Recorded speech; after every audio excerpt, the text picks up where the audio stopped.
19 de julho de 2024, sexta-feira da 15ª semana do Tempo Comum. Em nome do Pai, e do Filho, e do Espírito Santo. Amém. Meus queridos filhos e filhas, muito bom dia! Vos saúdo com a paz de nosso Senhor Jesus Cristo. Sextou! Louvado seja Deus! Mais um fim de semana, momento de convivermos com a família, com os amigos. Olha, minha gente, tem gente que não desliga, não pisa no freio, né? De domingo a domingo no trabalho, com o pensamento acelerado. Olha, nós precisamos de um momento de convivência familiar e nos desligar um pouco das nossas atividades profissionais, das nossas preocupações cotidianas. É importante, é salutar, é vital. Faça essa experiência, faça esse esforço.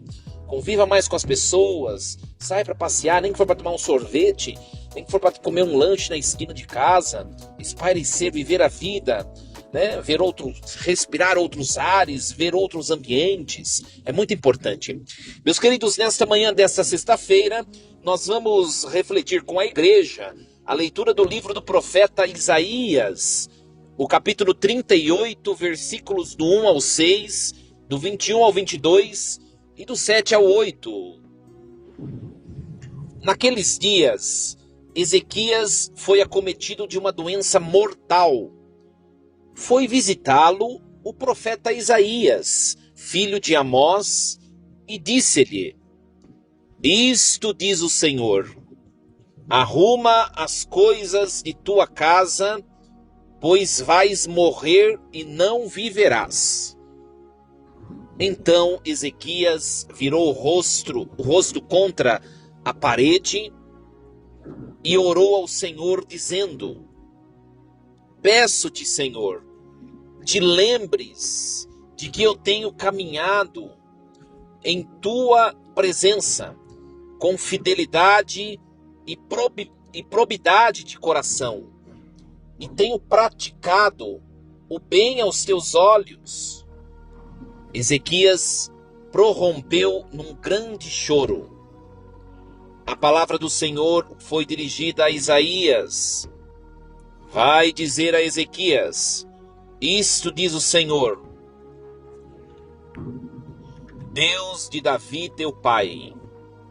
Ouvi a tua oração, vi as tuas lágrimas, eis que eu vou acrescentar à tua vida mais 15 anos.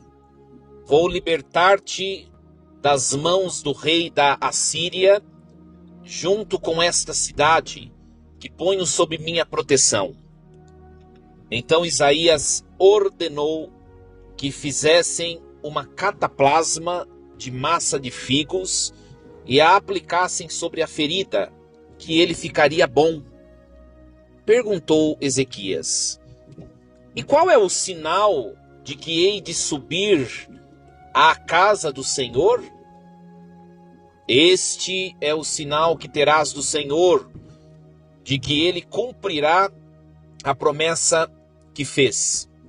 Eis que farei recuar 10 graus a sombra dos graus que já desceu no relógio solar de Acás.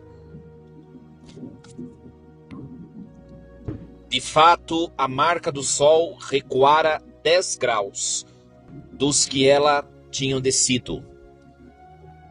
Palavra do Senhor. Graças a Deus. Meus queridos filhos e filhas, ontem nós acompanhamos o capítulo 26 da profecia de Isaías e hoje nós acompanhamos esse capítulo 38.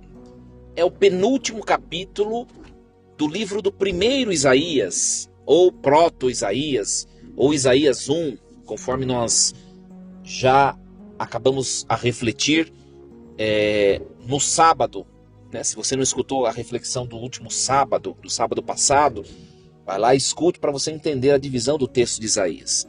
Muito bem, então é o penúltimo capítulo do primeiro Isaías, e aqui é um texto cheio de esperança, né?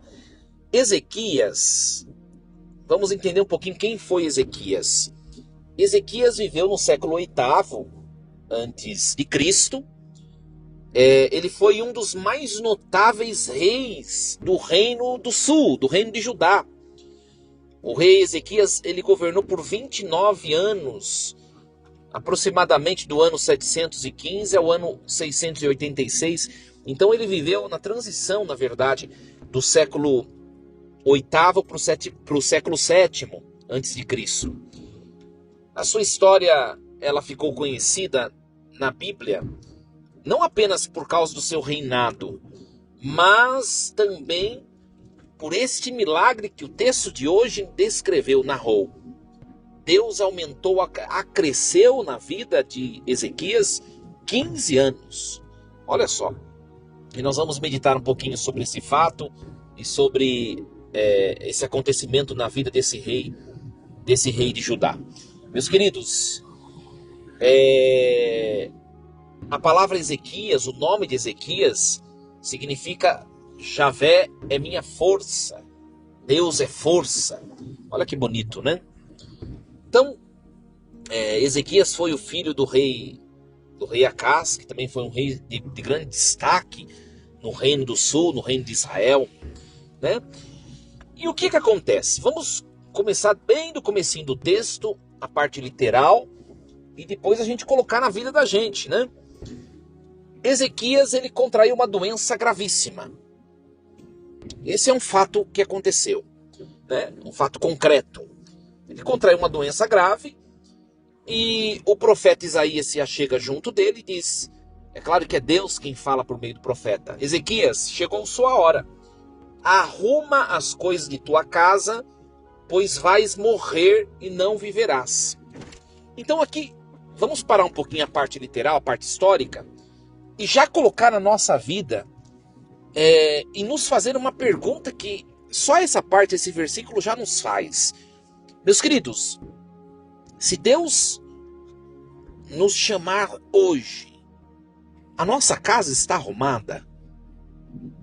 É uma pergunta muito importante para nós. A minha casa, a sua casa está arrumada? E aqui não é somente os bens materiais, né? Desde da questão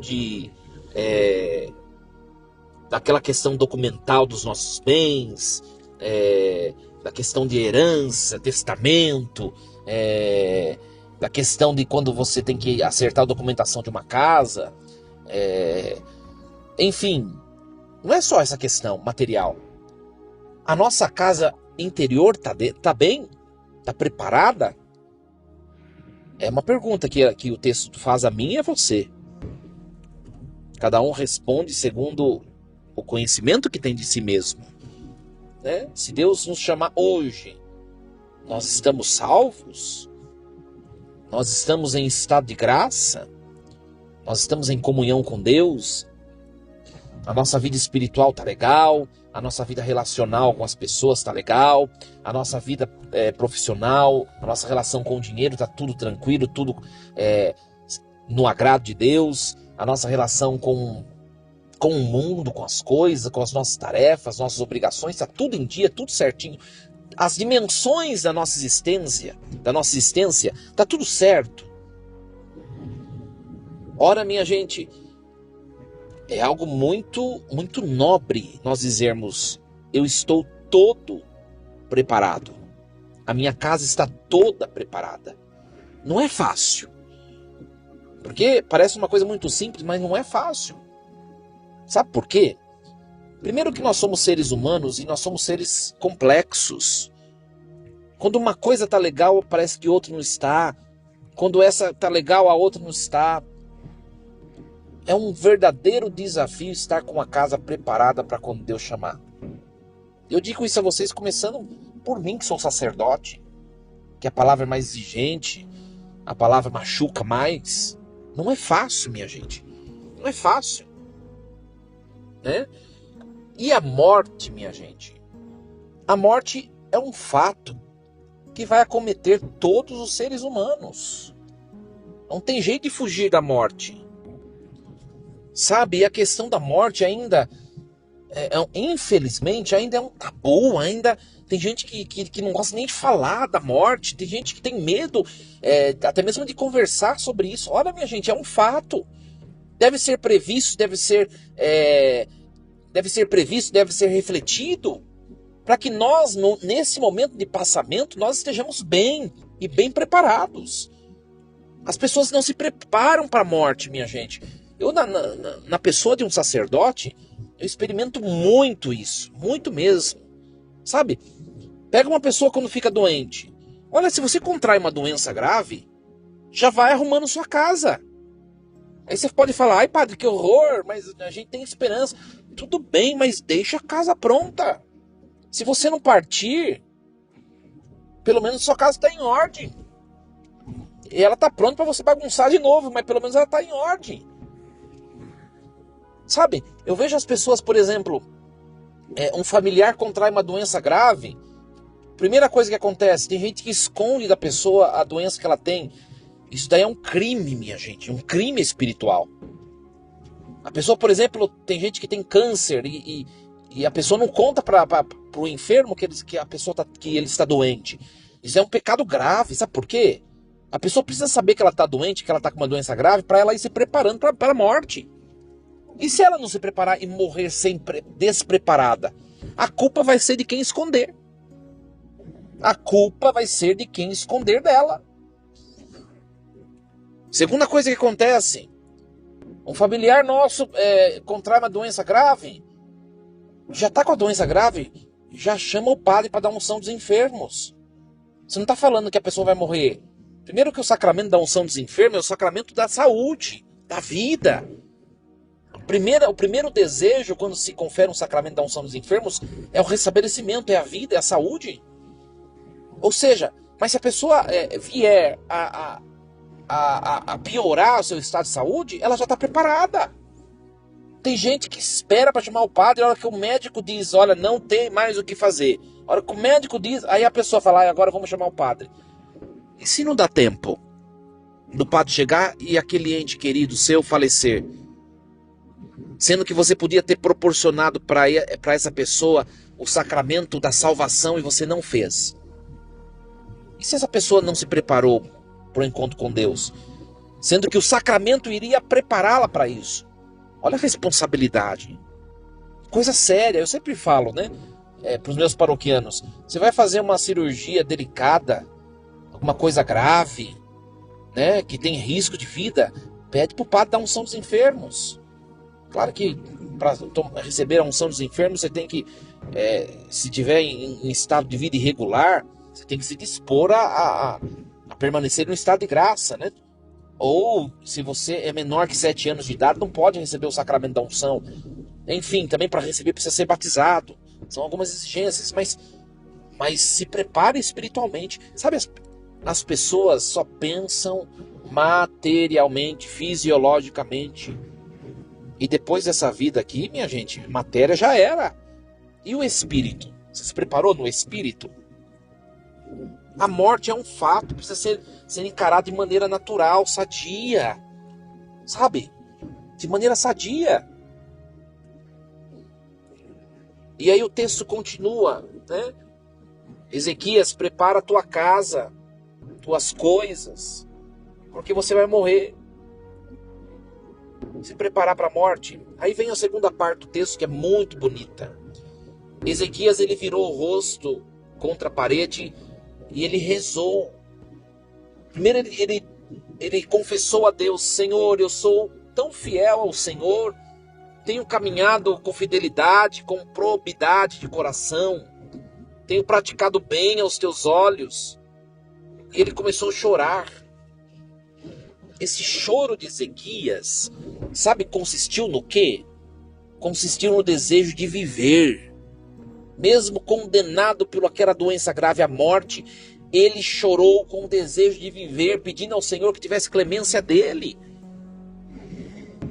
Minha gente, nós precisamos desejar a vida. O maior sintoma de que nós desejamos a vida é quando nós cuidamos bem de nós mesmos. Você precisa cuidar bem de você. Primeira coisa que você tem que fazer é a sua vida fisiológica, seu corpo, sua saúde corporal.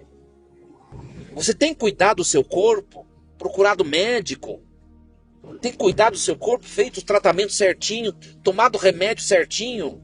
Tem gente que parece que a gente precisa ficar implorando para tomar remédio. Faz certinho. Se você não pode tomar álcool, não tome. Se você não pode comer doce, não coma. Por que você tem que ser teimoso? Cuida do seu corpo. Se você não pode comer gordura, não pode comer muitos alimentos que, por questão de saúde, de coração, etc., faça certinho. É uma questão de esforço. Você tem cuidado da sua saúde mental? Ai, padre, é difícil, não sei o quê. Como cuidar da saúde mental? Você tem que ter momentos para você. Você tem que fazer as coisas que você gosta. Você tem que sair, espairecer a cabeça, passear, distrair. Não ficar somente no seu mundinho, na sua casa, fechado, no lamento, na depressão. Cuide da sua saúde mental. Faça o que você gosta. Dê risada, sorria. Tem gente que não vê mais alegria na vida. Você tem cuidado da sua vida espiritual? Ido à missa? Cumprido os mandamentos da igreja? Que são tão pequenos. Sabe? Rezado todos os dias. Cultivado uma alegria espiritual, uma alegria no coração. Ou você é uma pessoa desanimada, triste, cabisbaixa? Tudo isso que o padre está falando vai, de fato, meus queridos, nos mostrar se nós temos esse desejo de viver como Ezequias tinha. Sabe, essa semana, na verdade, semana passada, eu atendi uma pessoa que me disse assim: padre, eu não tenho mais alegria de viver. Eu não tenho mais alegria de viver. E a pessoa foi apontando os motivos. E eu disse a ela: olha, tudo isso que a senhora apontou, será que a alegria de viver, de fato, depende de tudo isso? Ou depende do seu jeito de encarar a vida? Se algo não está legal, muda. Ninguém pode nos impedir de mudar. Se algo não está bem, mude, transforme-se, se renove, se restaure, recomece a sua existência.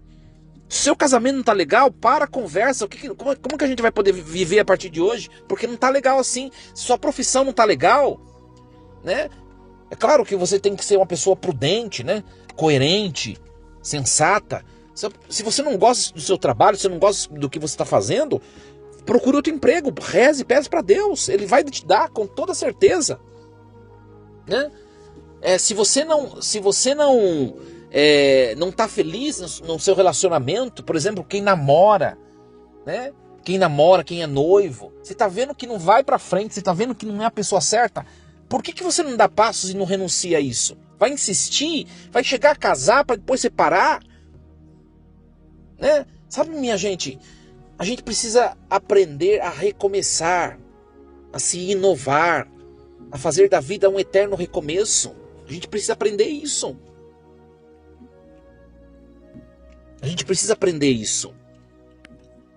Se a sua vida espiritual não está legal, ai, padre, não tenho feito tudo o que eu devia. Comece a fazer, só depende de você. Você quer que alguém pegue você na sua mão e te leve para rezar?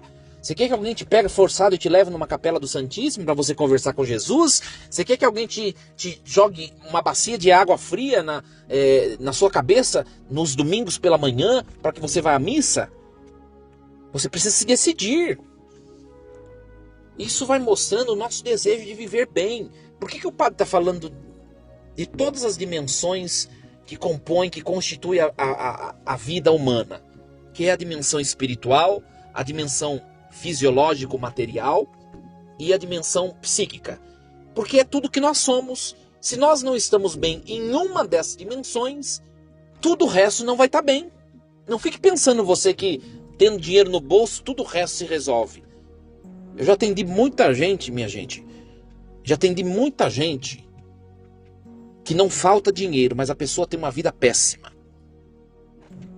A pessoa tem uma vida péssima. Então a gente precisa acertar, arrumar todas as dimensões da nossa existência. Você quer ser uma pessoa que deseja viver, que ama a sua vida? Você precisa acertar a sua vida. Você precisa acertar.